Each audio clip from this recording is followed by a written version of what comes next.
I have another question here live that says, have you ever had a salesperson that hasn't had success in sales yet and they're on the verge of just giving up on sales altogether? If so, how did you get this person to fully commit to finally get them to see results in sales? I'm glad you asked that question because I would urge you to speak to me one-on-one after this call or tomorrow. Reach out to me and have some confidence. Tell me who you are and what you're struggling with, and let me give you everything that you need to do before you give up on sales, because my team and the teams that I've built were known for people that were on the verge of quitting and that weren't well, and some of those people are senior leaders in the company now and the best bankers in the industry. So I would tell you, yes, I've seen plenty of salespeople that felt like it wasn't for them, and then one little thing switched and it started clicking. You see, once you make that first big check, you never look back. I'll give you one scenario of what happened with who's now a senior director. He was on a production letter about to leave my team, and he had 5-6 different leaders, and he thought sales wasn't for him. He was working till midnight every single day. So I get him on my team for 30 days before he's fired. I say, give me a chance with this guy. Let me see what I could do. And I start listening to his calls. And the first problem was you could hear him on the phone. He sounds like he's on the verge of quitting when he's talking to people, right? So that might be your problem, that you're having these thoughts inside your mind, and whatever you think turns into reality. And in reality, although you know it or don't know it, you sound defeated a little. You're not gonna have the same confidence you have if you say, I'm a great salesperson, sales is for me, I'm doing this forever.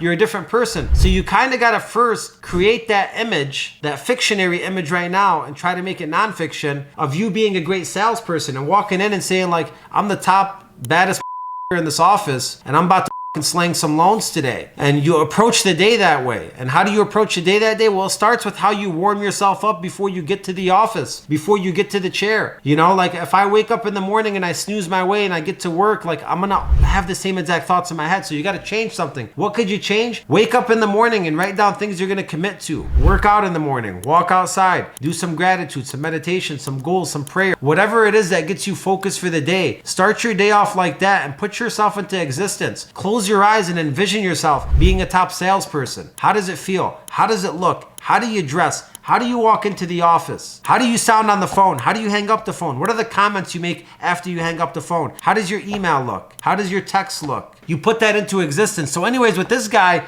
he was so tight on the phone, tense, scripted. He wasn't having fun. And I told this guy straight up, I said, listen, man, you got a great personality. You're a sports wizard. I mean, sports is a great thing to talk about. I never hear you talking about sports. Like, why don't you talk about all the stuff in your life going on? Why don't you talk to somebody like you talk to me at a bar? Why don't you bring your personality out there? So once he started bringing his personality out there, what happened? He started getting keychains from clients and thank you cards. And his whole game changed because he was creating friendships on the phone. And he stopped thinking like, I'm going to get fired. I'm not making money. Like, this isn't for me. He took that out of his head and he started building positive wins and positive momentum off of those wins. The second thing we did is he had a bad problem where every time something negative would happen, he would do something negative about it. Let me give you an example. We'll have a 1-hour conversation with somebody. He thinks he got the deal. He's pumped up. Then the client will hit him and say like, hey, that sounds great, man. I need a couple days. I'm going to shop this around. I'll get back with you. Right then and there, he would say something like, oh, all right, man. Well, just give me a call when you're ready then.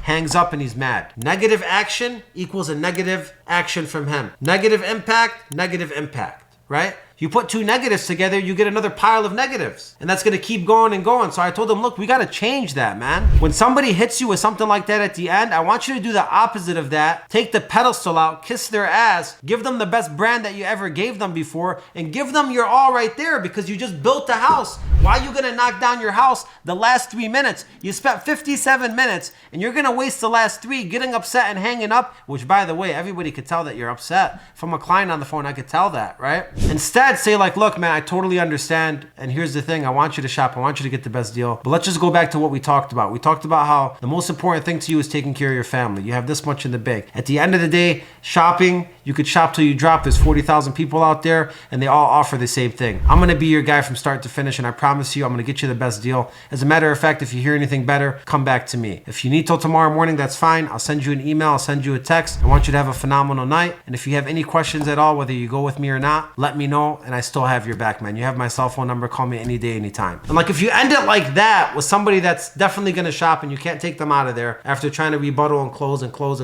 end it on a good note. Then send them a text. text, Mark, I was thinking about you, about to head out of the office here. It's 10:30 at night. This is the kind of service you could expect from me as I'm working with you. I grind all night for my clients. Then in the morning, I come in, hey, good morning, Mark. No rush, man. Let me know if you have any questions. Wanted to send you this article that I found useful about equity in the home. We were talking about it yesterday. Check it out. And like that's 3-4 positive actions on one thing that you think is negative. And then what ends up happening? Well, the client's like, shit, this guy's a professional. And the client ends up working with you because you use your emotions the right way instead of using your emotions to get upset. So those were 2 major things we changed for him, breaking him out of his comfort zone and getting him a little loose, having some fun. And number 2, replacing every single negative action with 3 positive actions. Now, I don't know who asked that question, but I would ask you, are those 2 things that you're doing? Every single time when you get a hang up, do you send a text, an email, and a voicemail? That's 3 positives for every hang up. When you get somebody that wants to shop you, do you send them a text in the evening, text in the morning, the best email you ever sent them to make sure they remember you? When a client's cussing you out on the phone, do you calm them down? The best way to calm them down and tell them that you still have their back and you appreciate their time, you understand their frustration. So every time you're dealing with something negative, do you get negative back or could you replace it with positives? Then if I listen to your phone call, are you being scripted or would I hear somebody that's being charismatic, loose, having fun on the phone? Those are the kind of things I'd be asking. And to answer your question, yes, it's definitely possible. I wouldn't give up unless you say I did everything that you told me, Ace. And I used all the plays. I followed up land, air, and sea. I built emotions. I built relationships. I mastered objections. I came in early. I stayed late. I had fun. I was confident. I prepared myself for the day. If you could say yes to all of those questions, then yeah, I could say you could leave sales. But if you can't say yes to all those questions, it's not over yet till the fat lady sings. Hey, thanks so much for watching the video. I hope you're enjoying it. If you'd like to see a bunch more content exclusively for you, sales, leadership, mindset, business, growth, click right down here below and hit subscribe for me.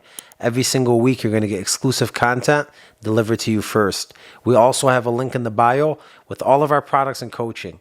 We'd love to help you 10x your business and 10x your sales. Thank you for being a part of the community. We appreciate you.